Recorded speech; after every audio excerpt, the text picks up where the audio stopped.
Oke, selamat siang semuanya. Saya Eva Roshiva di sini akan mempresentasikan perihal teknik pembuatan jurnal. Ini foto diri saya. Nama lengkap saya Eva Roshiva, email saya evaroshiva@ilearning.com. Di sini saya akan mempresentasikan perihal teknik penulisan jurnal CCIT. Persiapan utama. Di sini saya identifikasikan terdapat 4 persiapan utama, yaitu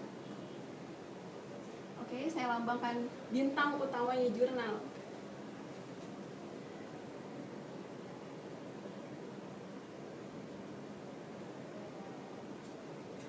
Yang pertama yaitu template CCIT Journal. Bisa dibilang template paper journal.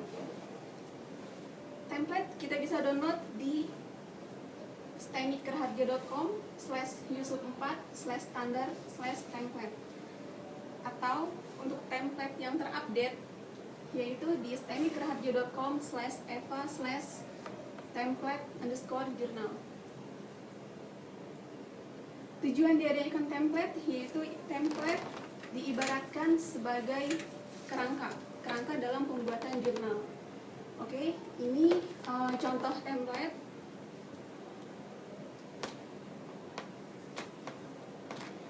Dan selanjutnya, bintang utama yang kedua yaitu mind mapping. Sebelum kita membuat jurnal, kita harus mendownload aplikasi mind mapping di iPad kita masing-masing. Dan mind mapping ini hanya terdapat di aplikasi iPad. Di laptop atau di PC kita pakai Windows itu nggak bisa. Logonya kurang lebih seperti ini, untuk logo mind mapping. Dan mind mapping ini biasanya berisi penjabaran ide atau berisi kesimpulan dari sebuah jurnal yang kita buat, terutama dari implementasinya itu dari berbagai sudut kita jabarkan dalam mind mapping. Contoh mind mapping seperti ini. Selanjutnya yaitu persiapan utama kita yang harus persiapkan yaitu formulir bimbingan. Formulir bimbingan ini kita bisa print di SIS untuk taken bimbingan pada saat kita diskusi perihal jurnal dengan pembimbing 1 maupun pembimbing 2.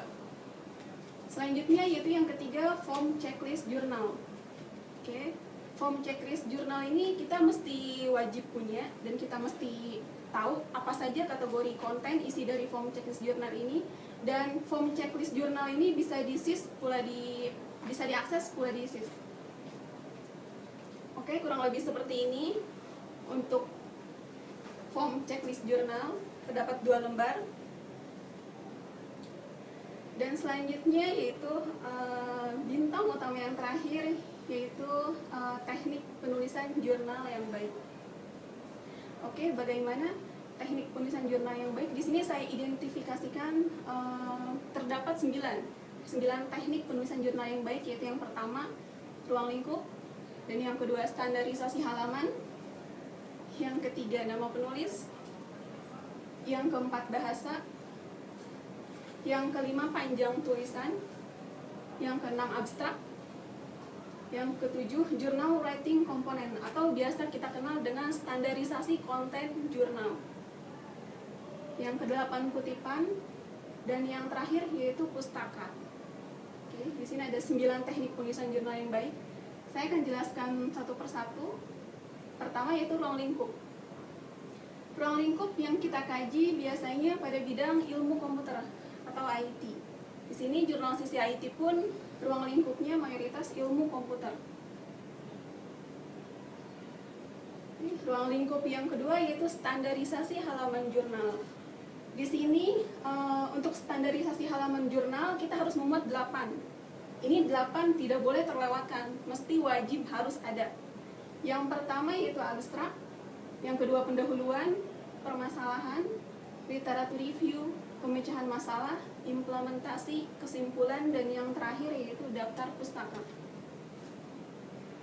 Oke. Untuk teknik yang ketiga. Untuk teknik yang ketiga yaitu nama penulis. Nama penulis ada 3 nama. Oke, yang pertama itu dosen, yang kedua dosen juga, yang ketiga mahasiswa. Dan untuk mahasiswa itu hanya 1 mahasiswa, tidak boleh lebih dari 2 mahasiswa. Dan untuk nama penulisannya pun dosen tidak boleh ditulis dengan nama gelar, walaupun dosen tersebut gelarnya banyak, depan sama belakang, itu dalam jurnal tidak dicantumkan, hanya namanya saja. Oke, untuk contohnya kurang lebih seperti ini. Selain nama, kita boleh cantumkan email, dan untuk email kita cetak italik miring semua. Dan untuk selanjutnya yaitu poin keempat, bahasa. Bahasa di sini ada 2 versi. Yang pertama bahasa Indonesia dan yang kedua bahasa Inggris. Bahasa Inggris dalam jurnal itu ada 2, ada di pas bagian abstrak itu kita bikin 2 versi bahasa Inggris sama bahasa Indonesia. Dan untuk abstrak, spesial untuk abstrak, kita tulis dengan italik semua atau cetak miring. Dan dalam bahasa ini kita harus menggunakan bahasa-bahasa yang ejaan yang disempurnakan untuk bahasa Indonesia. Jadi tidak boleh menggunakan bahasa-bahasa yang sulit dimengerti, bahasa-bahasa gaul atau bahasa-bahasa yang aneh-aneh. Itu tidak boleh. Dan yang selanjutnya yaitu panjang tulisan. Panjang tulisan ini poin kelima dari teknik pembuatan jurnal. Panjang tulisan mencakup 10 sampai 15 halaman. Itu sudah termasuk gambar-gambar, implementasi, literatur review dan semuanya. Jadi jurnal itu lebih baik minimalnya 10, maksimal 15 halaman. Kalau lebih banyak dari itu seperti bukan jurnal. Terus untuk penulisan hurufnya juga tidak sembarangan. Kita tidak bisa untuk tulis jurnal hurufnya itu semau kita, enggak. Untuk penulisan jurnal kita halaman papernya itu kita setting A4, dan untuk hurufnya itu kita Times New Roman dan fontnya 12, tidak boleh lebih. Spesial untuk abstrak itu fontnya hanya 11, yang lainnya 12. Oke. Untuk teknik yang keenam yaitu abstrak. Abstrak biasanya memuat 250 kata, tidak boleh lebih. Dan terdapat kata kunci harus keyword untuk versi bahasa Inggris dan bahasa Indonesia. Jika tidak pakai keyword itu tidak boleh. Mesti pakai keyword, ada kata kuncinya. Terus untuk abstrak, dia biasanya memuat latar belakang, metodologi penelitian yang kita ambil, hasil dan kesimpulan. Dan abstrak juga bukan berisi saran. Jadi dalam abstrak tidak baik kita masukkan saran-saran. Itu saran nanti ada di kesimpulan. Terus selanjutnya itu ditulis dalam 2 versi, tidak boleh hanya 1 versi. Ingat, dan untuk abstrak itu fontnya 11, spesial untuk abstrak 11. Nah, selanjutnya itu untuk teknik yang ketujuh yaitu journal writing component, yang biasa kita kenal dengan standarisasi konten jurnal ilmiah. Apa saja ini? Di sini terdapat 12 konten standarisasi jurnal. Yang pertama yaitu algoritma, yang kedua flowchart, yang ketiga pseudocode, yang keempat listing program, yang kelima figure and table, yang keenam diagram, yang ketujuh prototype, yang kedelapan arsitektur, yang ke-9 graph, yang ke-10 equation, yang ke-11 picture, dan yang terakhir yaitu 12 literatur review. Oke. Ini terdapat 12 standarisasi konten jurnal ilmiah. Oke, bisa dilihat. Ini merupakan standarisasi konten dari jurnal, terdapat 12. Selanjutnya pasti kalian pusing ya, melihat standarisasi yang begitu banyak terdapat 12. Itu jangan dibawa pusing. Dalam menghadapi jurnal kita harus percaya diri dan yakin pasti bisa, walaupun emang berat dalam tulisan jurnal ini. Yakin harus selalu tersenyum, oke? Seperti ini.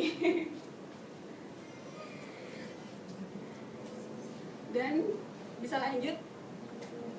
Oke, dari journal writing komponen ini tadi kan ada 12 poin. Di sini saya akan menjelaskan itu untuk poin pertama, yaitu algoritma.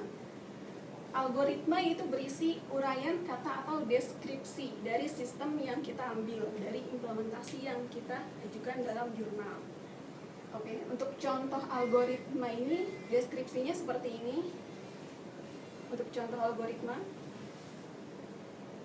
Dan yang kedua, yaitu journal writing komponen yang kedua, yaitu flowchart.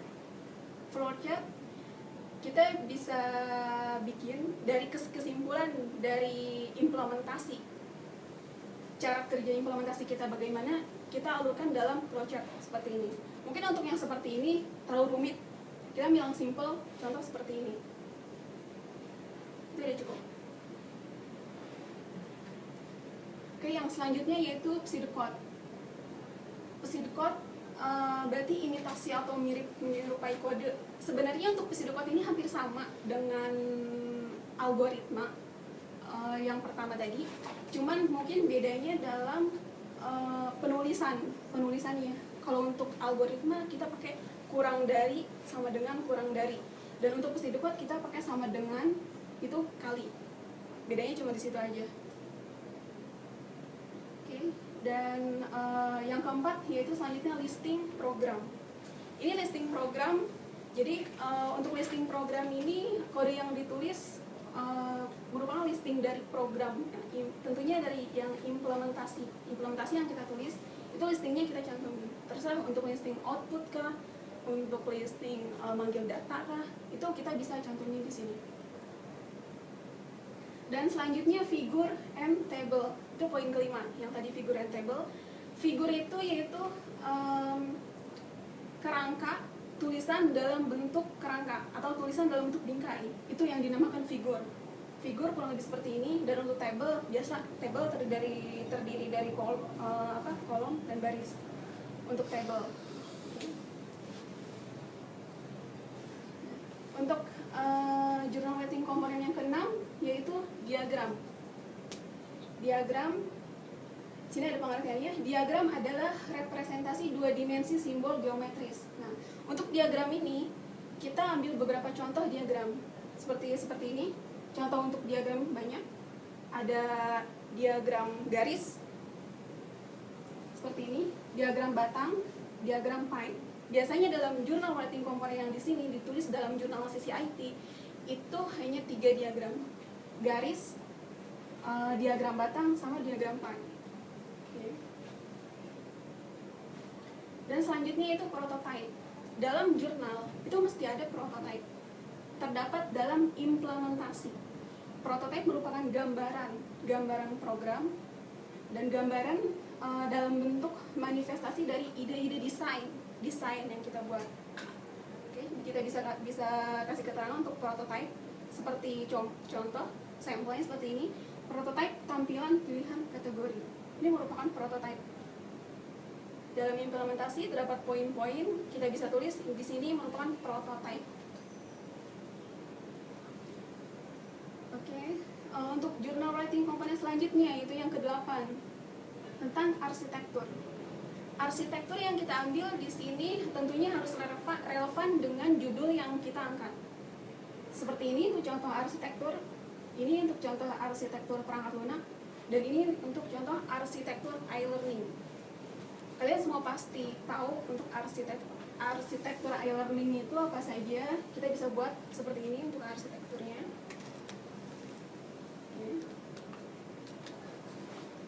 Dan selanjutnya itu yang poin ke-9, itu equation. Equation berisi biasanya equation tentang rumus-rumus. Intinya equation rumus-rumus, yaitu sebuah pernyataan matematis yang menunjukkan kesamaan dua ekspresi. Nah, Selama ini kesulitan dalam membuat jurnal salah satunya yaitu menampilkan untuk equation. Equation jarang terpenuhi terkecuali pembimbingnya ngerti akan rumus matematika yang begitu rumit. Oke, kurang lebih contoh untuk equation seperti ini. Dan untuk journal writing komponen yang ke-10 yaitu graph. Grafik seperti tadi, kayak seperti diagram.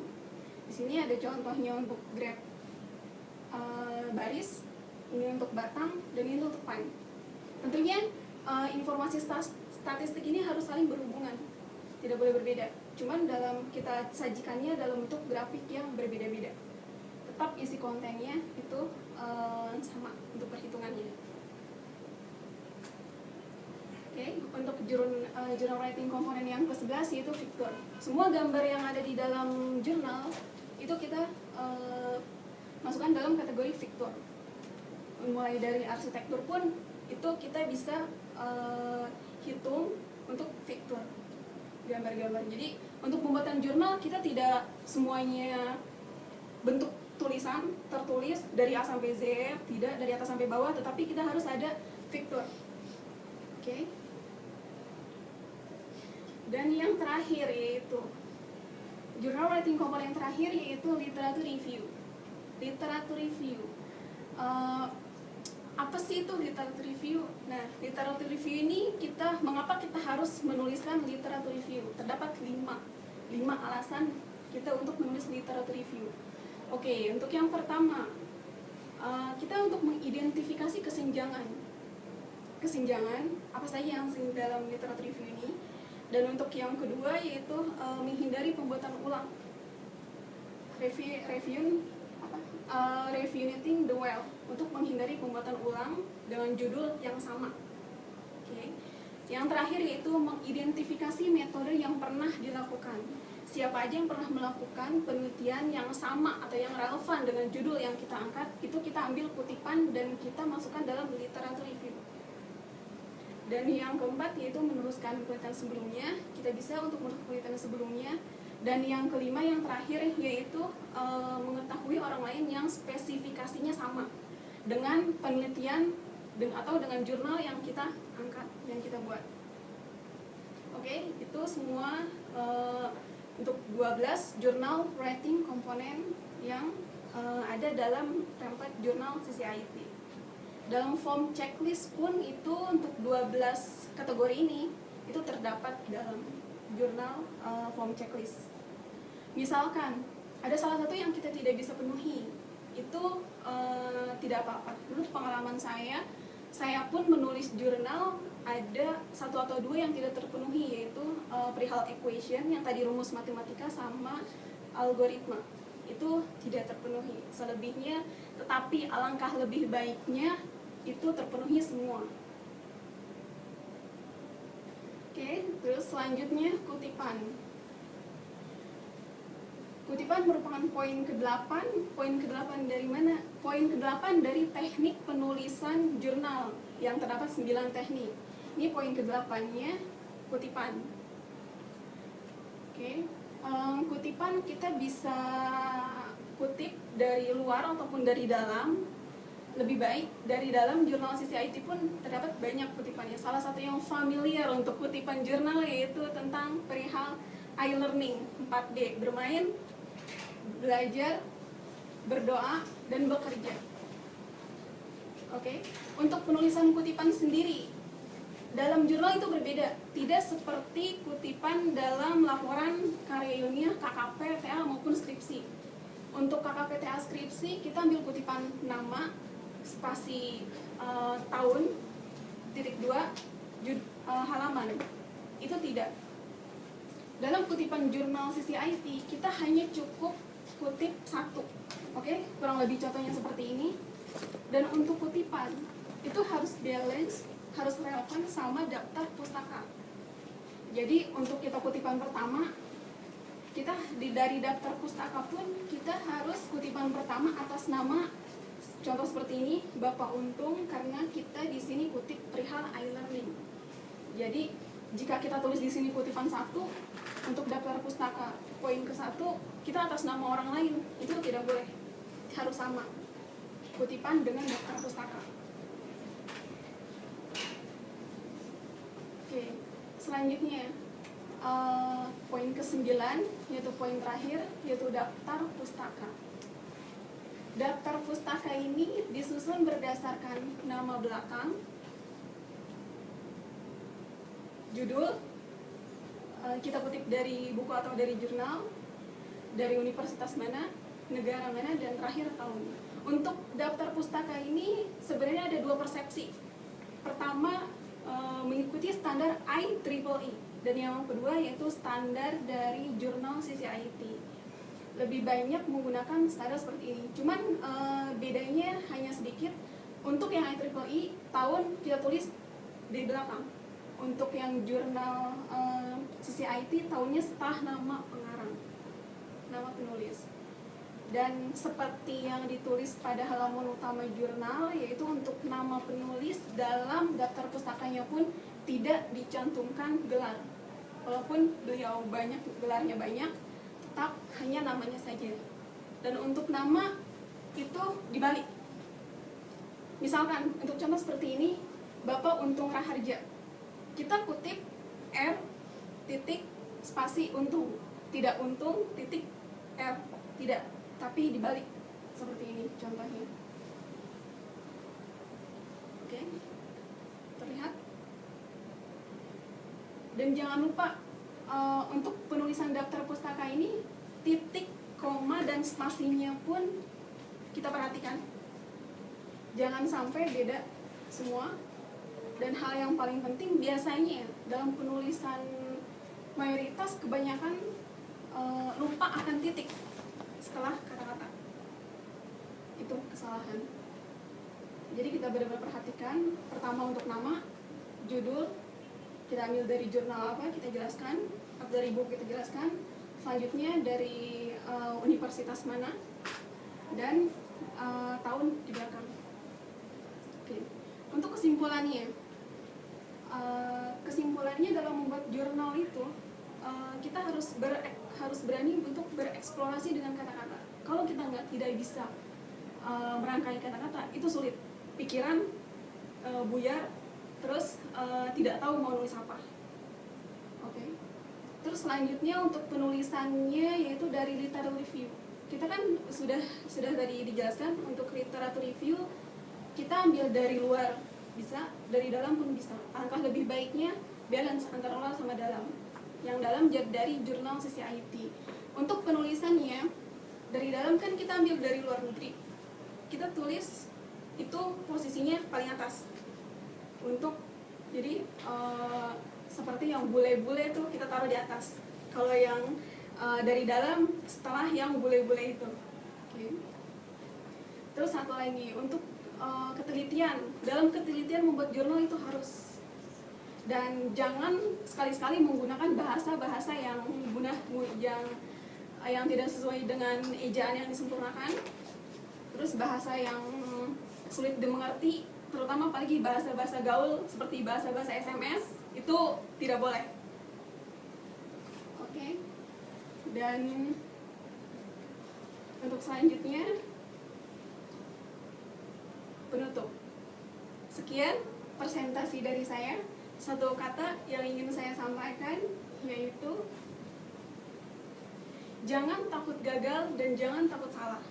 Karena keberhasilan merupakan dari suatu kegagalan. Saya pun pernah mengalaminya.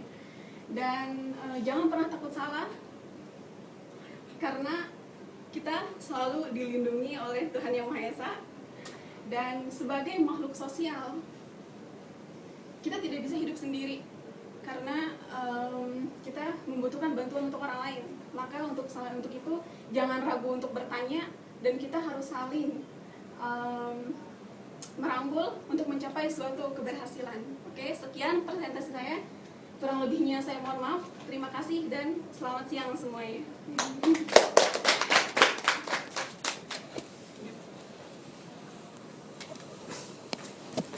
Bagus banget ya.